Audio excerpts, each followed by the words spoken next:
Hey guys, आज हम आप लोगों को क्लास 12th फिजिक्स के महत्वपूर्ण डेरिवेशन के क्रम में चौथा डेरिवेशन कराने वाले हैं। गाइस, हम आप सभी को 32 इम्पॉर्टेंट डेरिवेशन जिसे आप लोगों को तैयार कर लेना चाहिए, जो आपके बोर्ड एग्जाम को लेकर इम्पॉर्टेंट हैं, दे चुका हूं। लिंक डिस्क्रिप्शन में मिल जाएगा, आप जाकर देख लेना। अगर आप पहले से तैयार करना चाहते हैं तो आपको केवल वह 32 डेरिवेशन अगर तैयार कर लेते हैं पूरे फिजिक्स की किताब से, तो आपको टेंशन लेने की जरूरत नहीं है। कोई भी डेरिवेशन आएगा आपको उसी डेरिवेशन में से देखने को मिलेगा। गाइस, आज हम आपको चौथा पार्ट बना रहा हूं। हम उन्हीं 32 डेरिवेशंस का सलूशन डेली के डेली करा रहा हूं। साथ में हम उन्हीं डेरिवेशन को अन्य क्वेश्चन के साथ में आपके बेहतर तैयारी के लिए पूरे फिजिक्स से 500 प्रश्न आपको दे रहा हूं। पूरे फिजिक्स के 500 प्रश्न, अगर आप इन 500 क्वेश्चंस को लगा लेते हो, तैयार कर लेते हो, बोर्ड एग्जाम में आपको फिजिक्स में 90 प्लस नंबर लाने से कोई नहीं रोक सकता है। क्योंकि आपके फिजिक्स के पेपर में केवल 20 से 25 क्वेश्चन पूछे जाते हैं। जरा सोचिए, 20 से 25 क्वेश्चन के लिए अगर आप 500 क्वेश्चन अपने हाथों से लिखकर एग्जाम से पहले एग्जाम की जैसा लिखकर चले जाते हो, तो कोई भी क्वेश्चन आए आप निश्चित रूप से कर लोगे।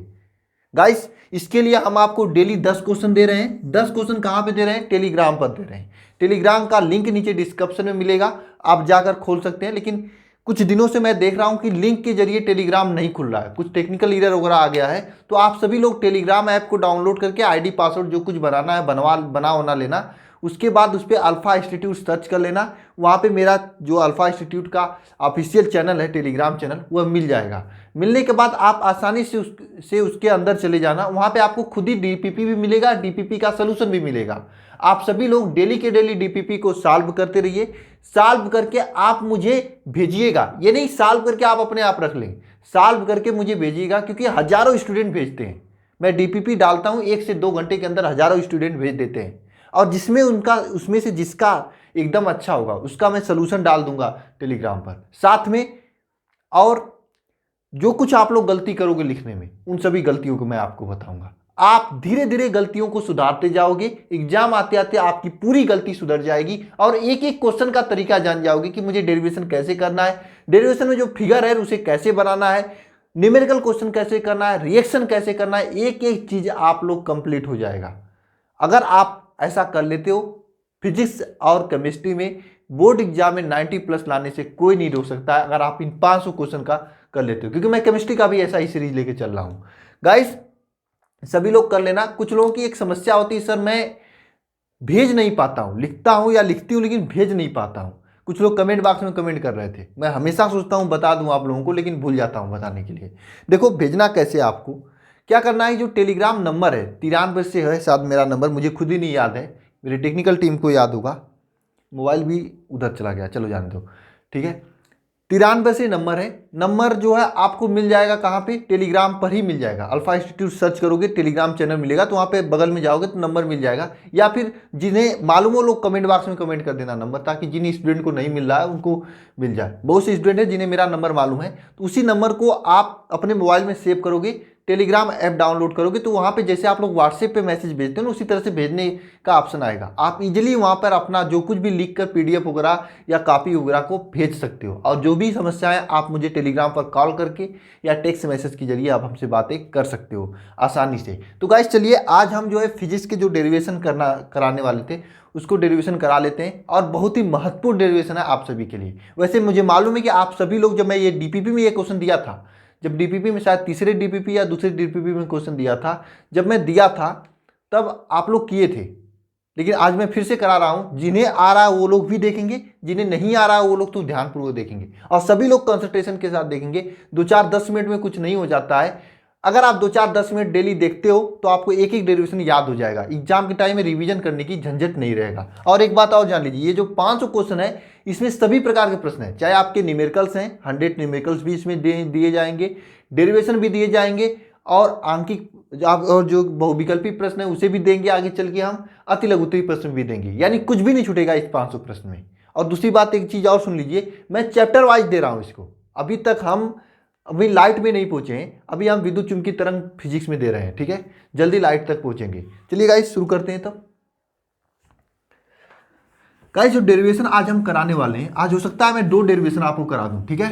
डेरिवेशन क्या है आपका? डेरिवेशन है कि किसी भी संधारित्र के, कोई भी संधारित्र है उसका ऊर्जा घनत्व क्या है, ऊर्जा घनत्व के लिए सूत्र लिखेंगे और उसी सूत्र का डेरिवेशन करेंगे। इंपॉर्टेंट डेरिवेशन है, एग्जाम में पूछा जाता है, महत्वपूर्ण डेरिवेशन है। जिन्हें आ रहा है वे सभी लोग ऊर्जा घनत्व का सूत्र जो है नीचे कमेंट बॉक्स में कमेंट करें, और जिन्हें नहीं आ रहा है वो ध्यानपूर्वक यहाँ पर देखिए। देखिए ऊर्जा घनत्व का सूत्र क्या होता है।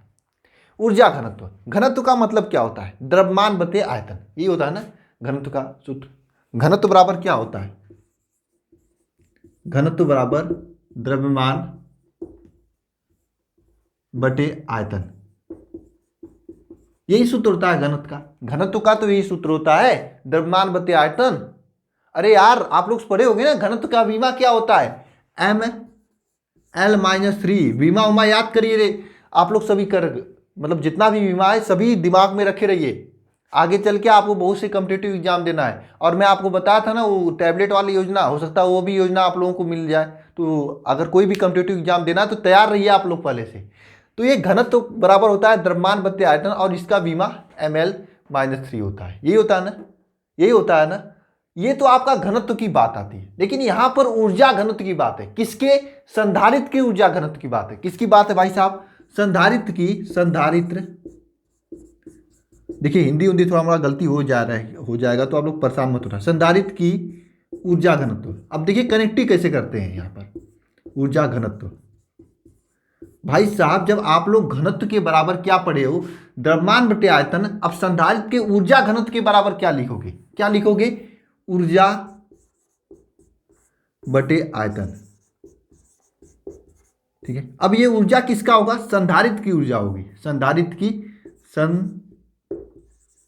संधारित्र की ऊर्जा बटे आयतन। बात समझ में आई आप लोगों को? देखिए घनत्व बराबर होता है द्रव्यमान बटे आयतन। तो अगर संधारित्र की ऊर्जा घनत्व की बात करें तो आयतन तो नीचे रहेगा ही, लेकिन ऊपर क्या होगा? संधारित्र की ऊर्जा बटे संधारित्र का घनत्व। ठीक है, संधारित्र की ऊर्जा बटे आयतन। बस अंतर क्या है आपको समझ में आया? घनत्व और आयतन में समझ में आया? घनत्व बराबर क्या होता है? द्रव्यमान बटे आयतन होता है। संधारित्र की ऊर्जा घनत्व बराबर क्या होता है? संधारित्र की ऊर्जा बटे आयतन। बस ये चीज अगर आपको समझ में आ गया तो समझना आपको ये डेरिवेशन आ गया बहुत ही आसानी से।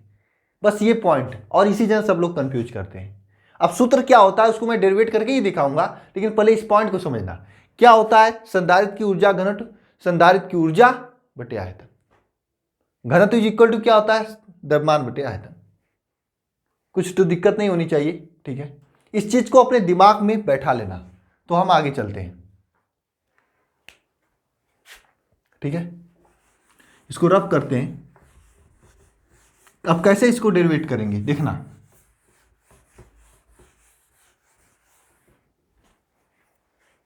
तो यहां पर लिखेंगे संधारित्र की ऊर्जा घनत्व U इज इक्वल टू क्या है?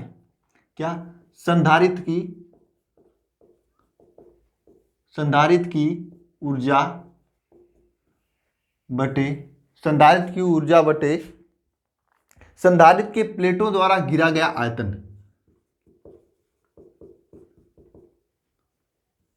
चित्र के प्लेटों द्वारा घिरा तन। बात समझ में आई? संधारित्र की ऊर्जा घनत्व बराबर क्या होता है? संधारित्र की जो ऊर्जा होता है ऊर्जा, और संधारित्र के प्लेटों द्वारा घिरा गया आयतन। ये क्या किसके बराबर होता है? संधारित्र के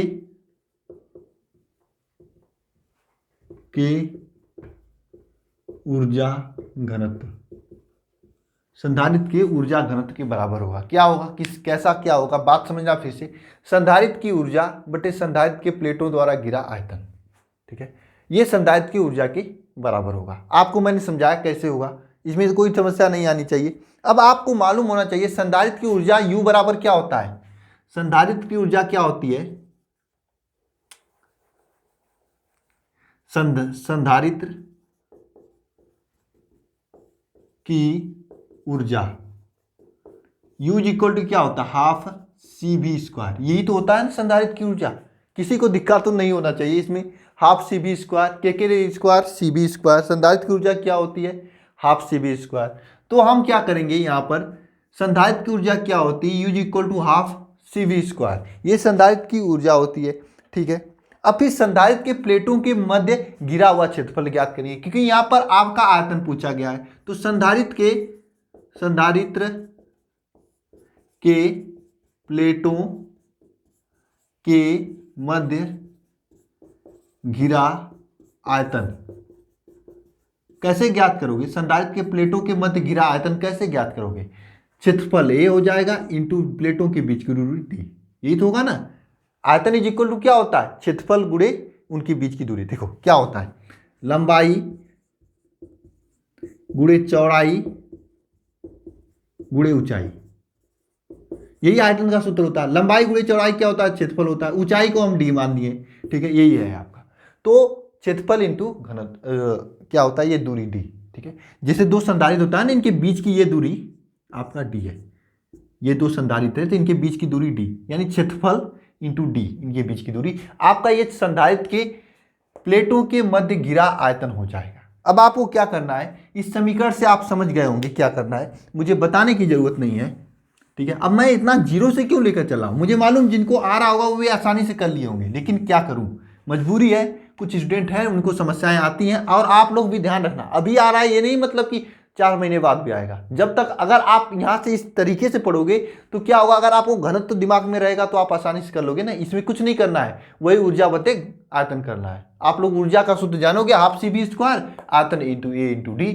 अब यहाँ पर रख दोगे, क्या होगा, U इज इक्वल टू क्या हो जाएगा, half CV² upon A into D। अब कुछ नहीं करना आपको, आप लोग जानते हो, क्या जानते हो सर, क्या जानते हैं हम बताइए। C इज इक्वल टू क्या होता है, अपसालन नाट A अपान D होता है। अपसालन नाट A अपान D होता है ना, C इज इक्वल टू, ये तो आप लोग जानते हो। इसमें कोई भी समस्या है तो आपको नहीं होनी चाहिए, तो वही काम करेंगे, यहाँ पर C का मान रखेंगे, ठीक है। तो U इज इक्वल टू क्या हो जाएगा, half epsilon naught A upon D into V² upon A into D, ये हो जाएगा। Epsilon naught A upon D into V², ये आपका किसका मान हो जाएगा, C का मान हो जाएगा। कोई दिक्कत तो नहीं होनी चाहिए आप लोगों को, ठीक है। अब हम क्या करते हैं, अब देखना यहाँ पर ये A है आपका। अब इसे ये देखिए नीचे तो इसमें आगे गुणा हो जाएगा, इसको हम लोग क्या लिख सकते हैं, U इज इक्वल टू क्या लिख सकते हैं, half epsilon naught A into V² upon A into D²। ये D इसमें आगे गुणा हो जाएगा, कोई दिक्कत तो नहीं होनी चाहिए यहाँ तक। अब देखना यहाँ पर ये A और ये कट जाएगा, आपका बचेगा क्या, यहाँ पर लिखते हैं हम लोग, बचेगा क्या, U इज इक्वल टू क्या बचेगा, half epsilon naught V² upon D²। अब जरा सोचिए V² अपान D² क्या होता है, जरा सोचिए, दिमाग को दौड़ाइए आप सभी लोग। समझ में आया, नहीं आया, अब फिर से याद कर लीजिए। याद क्या करना है, आपका वैद्युत क्षेत्र की तीव्रता E इज इक्वल टू क्या होता है, V अपान D। इस सूत्र को याद रख लीजिए। अब यहाँ पर E is equal to V upon D रखेंगे, देखिए यहाँ पर स्क्वायर है, तो फाइनली सूत्र क्या हो जाएगा, U is equal to half epsilon naught E²। ये आपके संधारित्र के लिए ऊर्जा घनत्व है। कुछ नहीं लिखना, कुछ नहीं पढ़ना, सीधे सीधे आपका आ जाएगा। संधारित्र का ऊर्जा घनत्व का मतलब यह होता है, घनत्व का मतलब तो यही होता है, द्रव्यमान बटे आयतन। ऊर्जा घनत्व है तो ऊर्जा बटे आयतन लिखेंगे। अब यहाँ पर संधारित्र के लिए ऊर्जा आप जानते हो, हाफ CV² होता है। संधारित्र के प्लेटों के मध्य घिरा क्षेत्रफल आयतन A इंटू D होता है। तो सीधे सीधे आप यहाँ पर रखोगे इसी सूत्र पे, ऊपर ऊर्जा नीचे आयतन, ठीक है। अब आप जानते हो C इज इक्वल टू क्या होता है, अपसालन नाट A अपान D। तो अपसालन नाट A अपान D यहाँ पर C के स्थान पर मान रखोगे, V² अपान नीचे A इंटू D हो जाएगा। अब ये A इंटू D ऊपर जाएगा, गुणा होगा, तो 1/2 अपसालन naught A into V² upon A into D² हो जाएगा। अब यह A इस A से कैंसिल आउट हो जाएगा, बचेगा क्या, U is equal to half epsilon naught V² upon D²। अब यह V² अपान D² का मान E लिखेंगे, तो यहाँ पे क्या हो जाएगा, U is equal to half epsilon naught E²। ये आपका ऊर्जा घनत्व के लिए सूत्र है। अब मैं आपको एक एक्स्ट्रा पॉइंट देता हूँ। पॉइंट क्या देता हूँ, देखिए ये तो आपका क्या हुआ, संधारित्र के लिए ऊर्जा घनत्व है, ठीक है, वैद्युत क्षेत्र में। अब देखिए आपका चुंबकीय क्षेत्र में एक ऊर्जा घनत्व आता है, उसका फार्मूला आप यहां से याद रख सकते हो। यू इक्वल टू क्या होता है, हाफ। अब देखिए यहाँ पर एप्सिलॉन नॉट है, लेकिन वहां पर 1/μ होता है, 1/μ हो जाता है, 1/μ, ठीक है, 1/μ हो जाता है। और यहाँ पर ई स्क्वायर, तो वहां पर चुंबकीय क्षेत्र का बी स्क्वायर हो जाएगा। ये आपका चुंबकीय क्षेत्र के लिए ऊर्जा घनत्व का सूत्र है, इसे आप लोग याद रख लेना। मैं आपको बता रहा हूँ, एयरफोर्स एक्स ग्रुप का पेपर था, मैं उसका एनालिसिस करा रहा था अपनी कोचिंग में, ठीक है। नहीं, किसी का पेपर था, एक स्टूडेंट था, उन्हीं ने मुझे भेजा था, मतलब घर के ही लोग थे, उनके क्वेश्चन को मैं देख रहा था। ये शायद 2016 नहीं, 2018 का पेपर था। वहाँ पर ये दोनों क्वेश्चन पूछ दिया था, मतलब 2 नंबर आपके पक्के थे। आपको मालूम होगा एयरफोर्स एक्स ग्रुप में क्या होता है, वैसे जो बायोलॉजी वाले हैं उनको लिए तो नहीं होता है, बस केवल मैथ वालों के लिए होता है वह। उसमें आपके 25 क्वेश्चन फिजिक्स के, 25 क्वेश्चन मैथ के, 25 दूनी 50, हाँ 20 क्वेश्चन आपके इंग्लिश के पूछे जाते हैं। बहुत ही अच्छी नौकरी होती है एयरफोर्स की। बस आप लोग पेपर ऊपर दे लीजिए, तो मैं आपको बताऊंगा किस किस फील्ड में आप लोगों को जाना है। तो ये पूछा गया था, मुझे याद आया तो मैं बता दिया। उसे आपके सिलेबस में आगे चल के आपको इसे पढ़ना है वैद्युत क्षेत्र में, ठीक है। तो चलते हैं नेक्स्ट क्वेश्चन की ओर, इसे आप लोग नोट कर लीजिएगा, संधारित्र के लिए ऊर्जा घनत्व के लिए सूत्र। और ये आपके बोर्ड एग्जाम में भी पूछता है। इसके अलावा एक और सूत्र है आपके लिए, ये आपके लिए मैं दे रहा हूं, घर नहीं जाने दीजिए। ये सूत्र क्या है आपको खुद डेरिवेट करना है, इसे पढ़ लेना। अगर आपको समस्याएं आएंगी तो मुझे बता देना, मैं आपको फिर से बता दूंगा। सूत्र क्या आपको ये करना है, अगर कोई संधारित्र है, यहां पर हम लिख रहे हैं, ठीक है, एक मिनट। एक संधारित्र है आपके पास, संधारित्र है जिनके बीच आपका टी मोटाई का एक परावैद्युतांक रखा है, उसके लिए आपका उसकी धारिता के लिए सूत्र का निगमन करना है। किसी संधारित्र के बीच टी मोटाई का परावैद्युतांक रखा है, तो उसकी धारिता के लिए सूत्र का निगमन करना है। ये आपको करना है। क्या करना है फिर से समझना। एक कोई संधारित्र है इस प्रकार से, इसके बीच आपका ये टी मोटाई का परावैद्युतांक रखा गया है। ये टी मोटाई का क्या रखा गया है, परावैद्युतांक रखा गया है।